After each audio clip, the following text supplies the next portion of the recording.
Hello everyone, I'm Dr. Ruchi Agarwal. I welcome you to web-based programming class. Today's topic is working with files. We will be discussing about getting information on files, file locking, file upload. So getting information, file information with start. So the start function gives you information about file. The syntax is start and in bracket file name. The function returns an array containing information that mostly makes sense on Unix machine. So here's the data stored in the returned array with these numeric indexes. You can also use text keys like 0. In bracket we can mention dev. So that will be the device number. 1 bracket INO, that is inode number. 2 bracket mode, inode protection mode. 3 end link, number of links. 4 UID, user ID of owner. 5 GID, group ID of owner.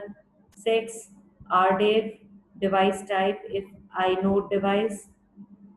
7 size in bytes. 8 A time of last access, Unix timestamp. 9 M time of last modification, Unix timestamp. 10 C time of last inode change, Unix timestamp. 11 BLK size, any block size of file system, input output. 12 blocks, number of blocks allocated. So most of these items only have meaning in Unix. If there is no counterpart in Windows, you will get a value of -1.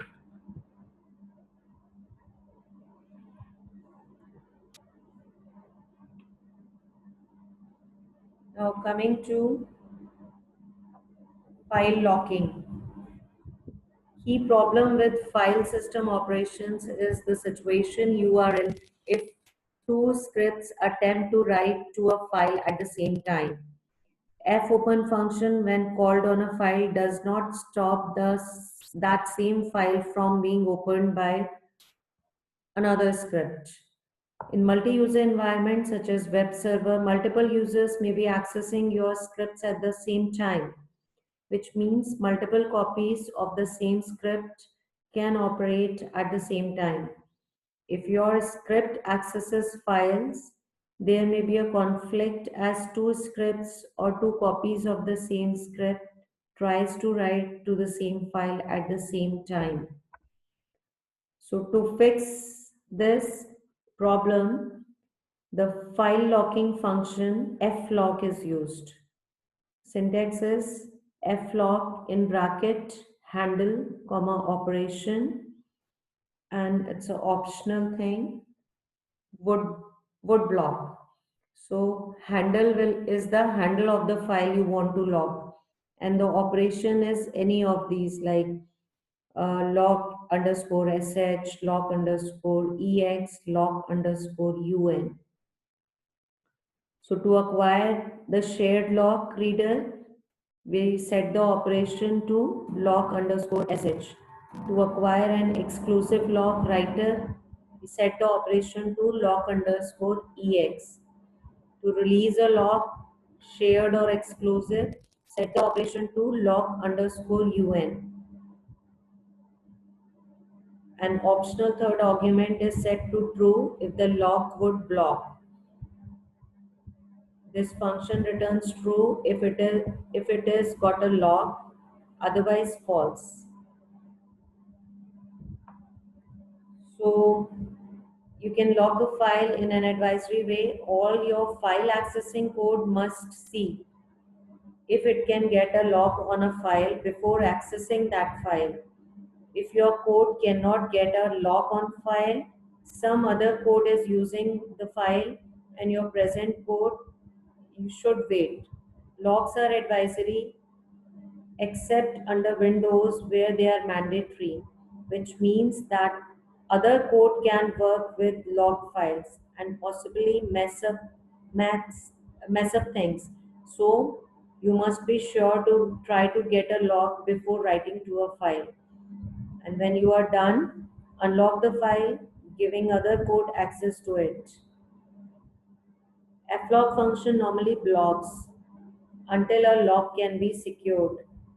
If you do not want to wait and possibly hang your code or the constant lock underscore NB to the operation such as lock underscore EX or lock underscore NB, that will make flock function return immediately. And if you didn't get a lock, you can wait a second. With the PHP sleep function like sleep1, which makes the code pause for a second and try again. Timing out after, say, suppose 15 attempts. So it's up to you. See this code? You are opening a file with F open. You have to mention the file name and then write mode. So you are opening it for writing. Then you are checking if flock $fp lock underscore ex. So you have to do your file write here and flock $fp f underscore un. You are unlocking the file, else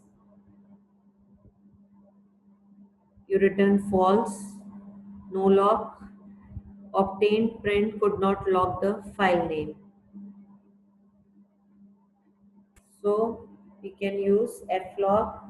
You have to pass the parameter file name and the operation that you want to perform to that particular file. Shared log, exclusive log, or you want to release the log depending on your requirement.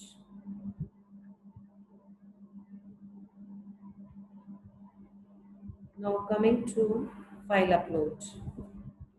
PHP script can be used with a HTML form to allow users to upload files to the server.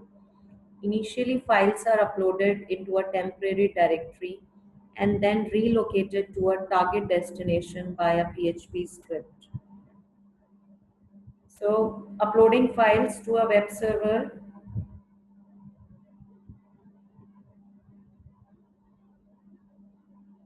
we can do that by following few steps. The process of uploading a file, follow these steps. First, user opens the page containing a HTML form featuring text file, browse button and a submit button. User clicks the browse button and select a file to upload from the local PC. Next, full path to the selected file appears in the text field. Then the user clicks the submit button. Selected file is sent to the temporary directory on the server. PHP script that was specified as the form handler in the form's action attribute checks that the file has arrived and then copies the file into an intended directory.